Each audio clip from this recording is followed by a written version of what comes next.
Hey, what's up guys, it's Oakley, and this is going to be a 1 versus 1 battle myself against Indypride. We were playing out testing out some different stuff. So I have Tomb Kings, as you can see here. Indypride is bringing the High Elves. So we're on a map called Tomb of the Shifting Sands. We knew that there was a hill in the center that we figured we could fight over, but it was way bigger than expected.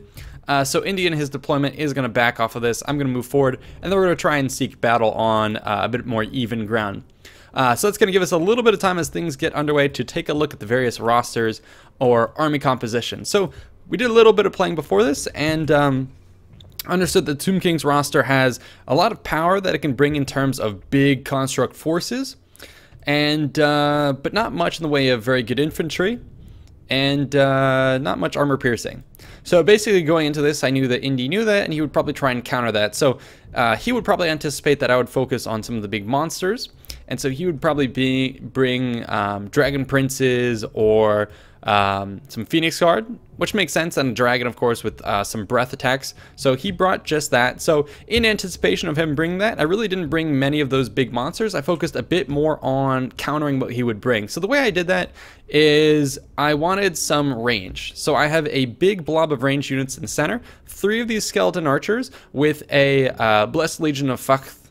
And this has armor sundering. So combined with all these plus Kalita, and I really like bringing her. She's pretty awesome. She's very mobile and nimble, and she has some buffs for units within her vicinity, particularly archers, which gives them greater reload rate, greater armor piercing, and I believe greater just damage in general. So yeah, she really helps with that. So this core here is going to be meant to dissuade dragons from flying in close, and then I could probably focus fire and take out either Key Lords or Phoenix Guard. But the real Phoenix Guard killers are going to be this side over here, Chosen of the Gods, the Ushabti with great bows. These guys are really awesome. They have giant bows that can fire really far away, lots of damage, 99 missile damage with armor piercing and armor sundering. So these guys are really key. Very cool units. So that's kind of what I was saying for my build. I brought a couple other things as well to counter the High Elves in general. Figured he'd have pretty strong infantry. So to counter that, I brought 2 Nehekara Warriors, which have anti-infantry on them and damage healers. And then a couple of these Tomb Guards, which are a bit more teched up than the Skeleton Warriors. So they handle pretty well. In the front, I also have 2 Skeleton Spearmen, just to dissuade cavalry charges. And then I have a couple other units flying about as well, literally flying about in the carrions, 2 very cheap units to dive bomb archers and silence them. And then finally, I brought another lord in case Indy tried to kind of gang up on me with some mobile lords. I wanted a bit of my own mobile lord to counter, and this is going to be a Tomb Prince. So I've been talking a lot about my build and presumed counters. So what did Indypride bring? So over in the front, he has a Star Dragon, and he has Techless with a lot of lore under him, so he's going to be doing a lot of spells. He has a net that he was, I guess, anticipating to try and slow down some of my big beasties. He has Chain Lightning, he has regen for some health. So yeah, that's pretty powerful. He could, if I brought a lot of constructs, he could basically slow them down, and then he could regen some of his own guys here while they piecemeal move around my guys and take out the rest of my force.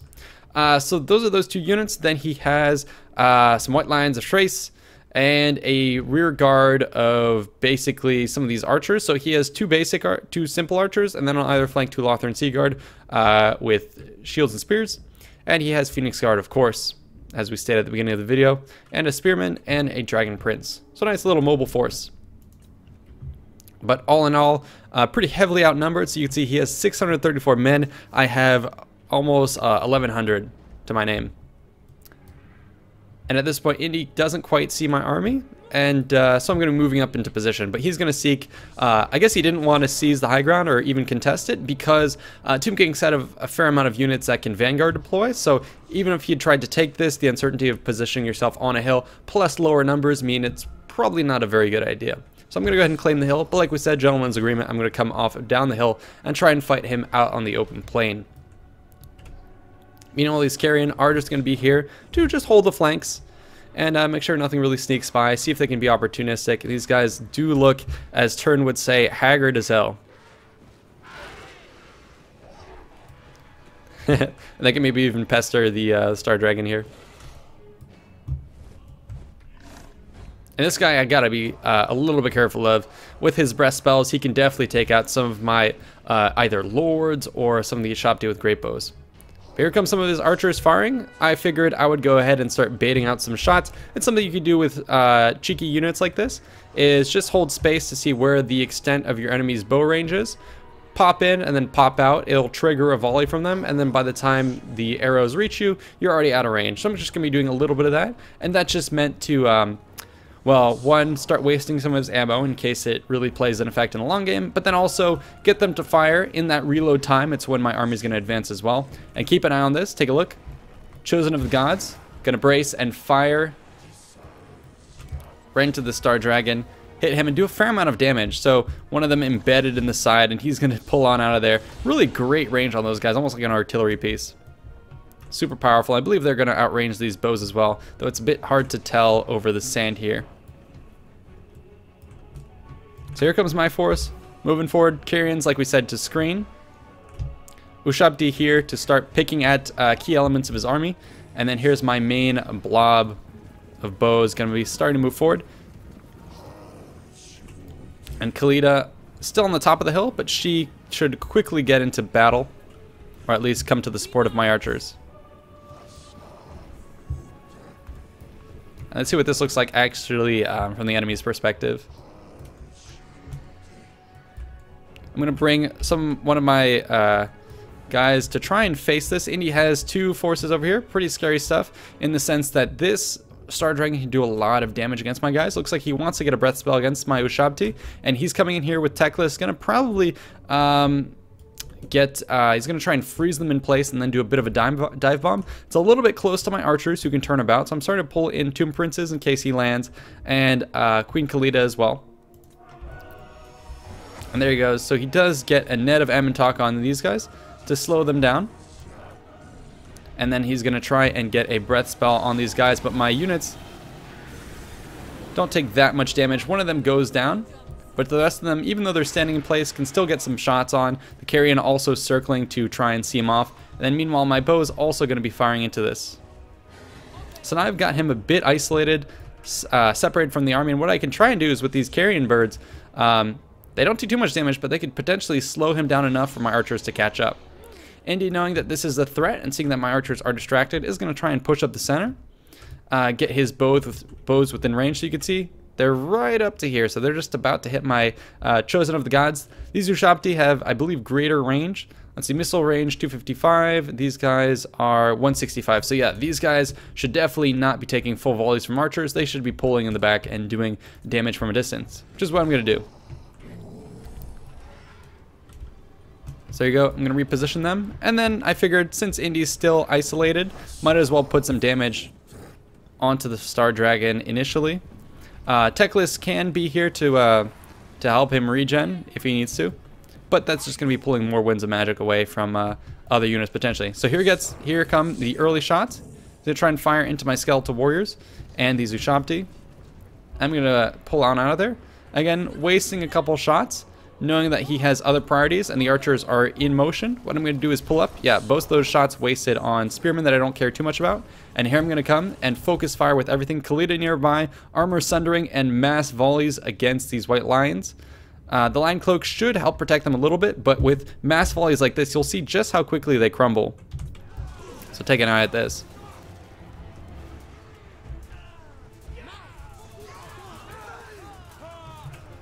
That's why I think you're going to be seeing a lot of these bows in multiplayer. They do a lot of damage when you can focus fire. Indy's bows are going to try and fire. So here come two of them.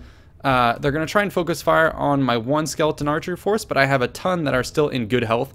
Meanwhile, what that does is his archers, which would love to be picking away at some of my other units, that's going to buy me time to just plow forward. So it's kind of a 1-2 punch. Archers to hit units in the front. Once the counter volleys start to come in, just charge in with everything. And so leading the charge is going to be my Tomb Scorpion. I know he's very good because he can pierce through ranks, and the only thing that can really counter him is going to be a Phoenix Guard or a Dragon Prince.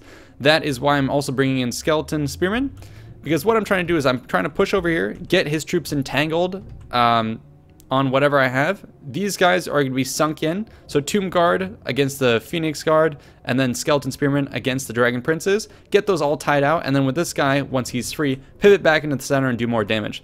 I'm also coming in with my Carrion and just flying overhead, threatening a charge on his archers to disrupt. And the fire continues. He's going to focus fire, take out an archer, but in exchange, I take out a white lion. And I really need to get rid of these guys. If I can get rid of the white lions, then that means my infantry are going to do that much better. And those are very pricey. And yeah, Indy is going to realize the problem, and he's going to start to focus a bit on my Hekara warriors. Oh, and actually on both flanks, looks like my archers are getting focus fire, so he's doing a good job. And here comes the charge from the center. My Tomb Guard, which are pretty elite, should be able to take on these spearmen pretty handily. And like I said, I'm just going to seek to tie down his forces where and whenever I can. So I'm fearing the charge of both of these units. So my spearmen are just going to hold here, keep this unit pinned, and then as his guys are going to try and swoop around the side, that opens my guys up in the center to do a push.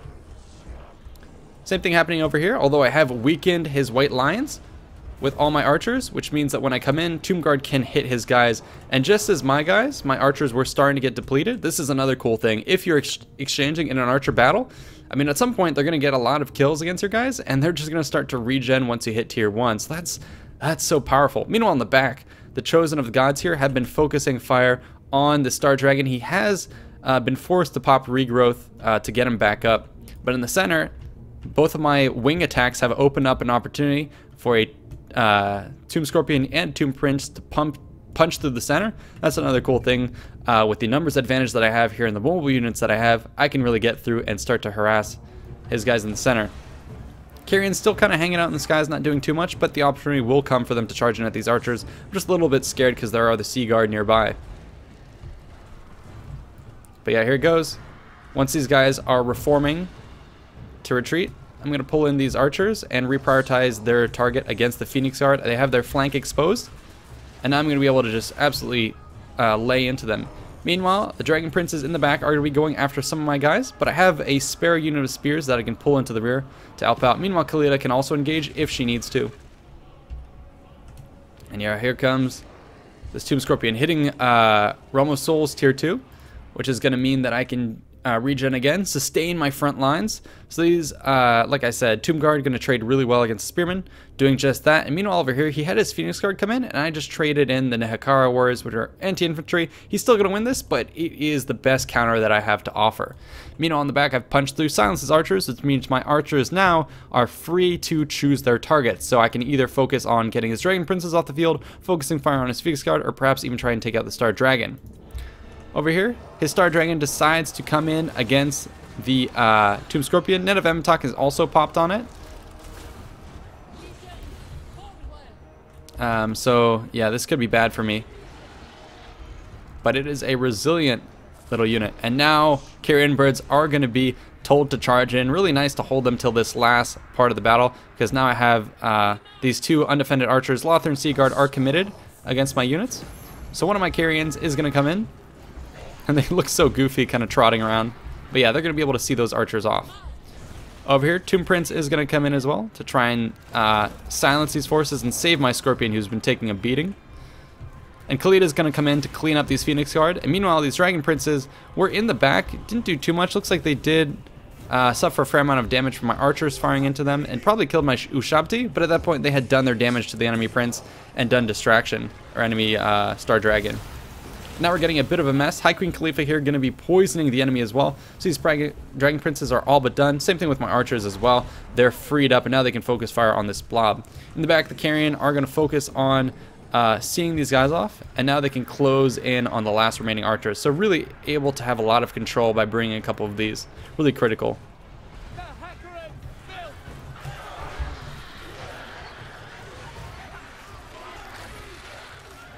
And they're vicious, vicious birds. Meanwhile, Indy's forces on this side still holding these Phoenix Guards as absolute tanks, but the rest, the Spearmen and the Lothar and Seaguard, are going to succumb to my Tomb Kings. Meanwhile, over here, Scorpion is going to finally be killed off, but I've traded in, oh, actually it looks like my Ushabti weren't killed, they were just repositioned. I believe they're out of ammo here, so now they're going to be engaged in combat and still pretty strong. And now Indy is in a little bit of a precarious state where I have Queen Khalida, Ushabti, Tomb Scorpion still not off, and my Tomb Prince, and some infantry, so everything can come and gangbang this Star Dragon, who is otherwise caught. He did disengage with some of his units, Dragon Prince over in the back, to try and knock out some of these Blessed Legion, which is a good move because they're doing armor sundering left, right, and center, and picking up that free kill is going to be useful. They're going to be more useful doing that than stuck in the middle against spears, but still he needs something to help push my guys off his Star Dragon, because now Indy's going to be in a bit of a tricky situation where he can't disengage and seek the skies as he would like to. And that's going to be very, very dangerous. So you can see he's trying to pull out there, faces some skeleton warriors on this side, and a scorpion tries to pull out on the other side, but is held back by this Tomb Prince. And that's one of the changes that CA had made recently, which was to make it harder to disengage from combat, and that's going to be the end of this Star Dragon. So really, really beneficial for me, at least for the time being. Meanwhile, my Carrion are continuing to clean up the rear. And I'm going to take away these Lothran Sea Guard. But Tomb Phoenix Guard still strong, and Dragon Princes in the back have gotten some wins. So he's cleaning up a bit of my left flank. But this big, massive units that I have here, a blob, and especially with the Tomb Scorpion, debilitated with just 600 health left, but it's still up and running, and it can disrupt and do whatever it needs to. Teclis is going to be chased off of my Tomb Prince and the Ushabti OL, which are very quick. And he's going to try, and with his remaining spells, going to again regen on this Star Dragon, and he's just on Overwatch. Some bows going to try and fire, but their days are numbered. Let's watch these Dragon Princes. They have found an isolated cluster of my guys. And with the Phoenix Guard as an anvil, these guys are going to be able to hammer away. And this is going to be pretty good for him. Phoenix Guard can probably hold this by themselves, and the Dragon Princes are just going to make this go even quicker. So if he can knock out my guys here, that'll be really good. Then he can just focus fire with his dragon on a couple of my guys. He's going to be doing just that to try and take out my Tomb Scorpion. And it does a little bit of a dodge there, it looks like. And he casts a net on Queen Khalida to try and keep her out of the fight. But the Tomb Scorpion is going to pull out, Ushabti coming in, and once again, we've detained the Star Dragon. Looks like this time he is going to be able to pull through. So this Teclis unit being very useful for keeping this guy alive, and he seeks the sky before my Tomb Prince comes back. But the Scorpion is killed. So he goes, I've won this side of the battle, and I had sent back some skeleton spearmen to try and help out against the Dragon Princes. Even the Carrion also going to be charging into them, being so useful this battle. Some of them also dispatch in the back as cleanup, and then this one just going to try and take out his guys. But Teclis still replenishing everyone and helping them out. So these Dragon Princes are going to try and land another hammer and anvil on my guys, but with my skeleton spearmen, who were dispatched over here, they're going to be able to screen that pretty effectively. So there he goes. He gets a strike actually pretty successfully. Now you can see my guys here starting to crumble. I don't believe it. I can't remember if it's called crumbling, but there's something. Crumbling. So that's accurate. So there you go. They're going to be seen off. And yeah. But luckily I do have two Lords, Tomb Prince and Khalida, at pretty high strength. And now they're going to be able to come in here and zone out Teclis. And over here I seek an engagement with my Carrion. Never to expect that ever to be able to take out the dragon, but in high numbers they should be doing pretty good, and we'll see if they're able to do that. I'm also going to be able to come over here and move in with my Tomb Prince. I'm going to cast a spell on the Star Dragon, Blade of Setep, minus 30 armor, minus 22% damage resistance, which is going to make it that much easier for the Carrion to see him off. So a battle that you would never expect in 100 years to go in the way of the Carrion is going to be doing just that. So that's awesome. Again, you can see the sheer versatility that these Carrion are posing this battle. And they're being felled left and right, but still a couple in the air. Oh my god, feathers being lost everywhere.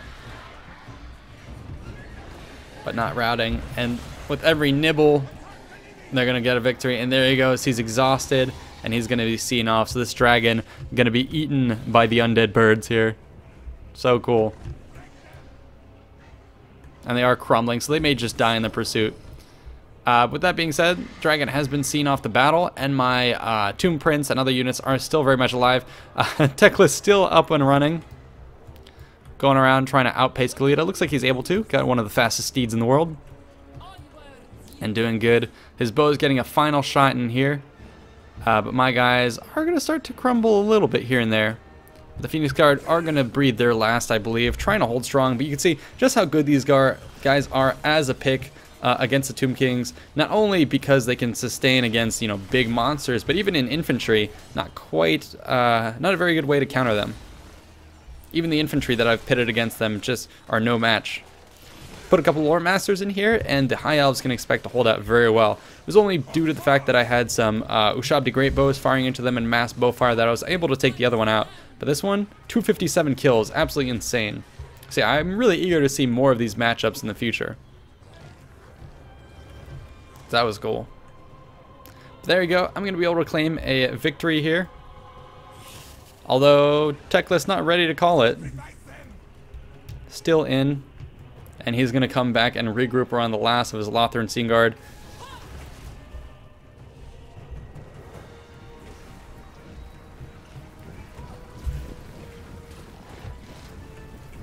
Yeah, let's see here if we can kill him. Some of that poisonous spit. And there you go. That's enough to dissuade Teclis. So once again, the sands are defended by the Tomb Kings. Or the Tomb Queens, I guess we should say.